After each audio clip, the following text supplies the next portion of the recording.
One thing I find really amazing with a lot of nutritionists that are providing things like meal plans, especially online these days, is they'll sign people up and send you a pack or an ebook or something. A month's worth of meal plans to your dream body or your dream this. But it's very generic. We'll have little things in there about alterations you can make. If you don't like this, you can try maybe this. But there's a lot of onus on the person themselves to make those changes and then understand how to make those changes. Or if there are preferences and things that people don't like, they're not necessarily taken into account. Even worse when these generic meal plans basically tell the people to cut out all the fun things they love. Can't have a drink anymore, eat Choccie on a Friday night. But just so you know, if you're looking for things like meal plans or nutritional advice, it doesn't have to be like that. A good nutritionist should be able to, A, just give you some advice, so maybe look at what you eat and listen to some of the struggles you're having and maybe give you some options and little adjustments you can make without having to actually stick to a meal plan. Meal plans aren't for everyone.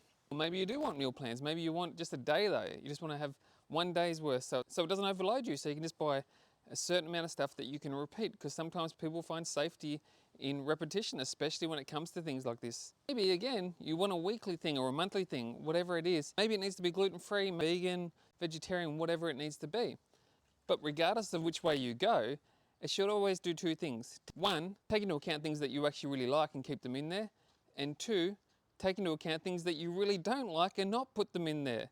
Your meal plans should be about you and your context, not just some generic ebook that's going to make you actually do most of the work after you've paid your $7, $8, $9, $10, $20. If this is the type of approach you've been looking for, then check out my page, send some info through, let's have a chat and see what we can do together.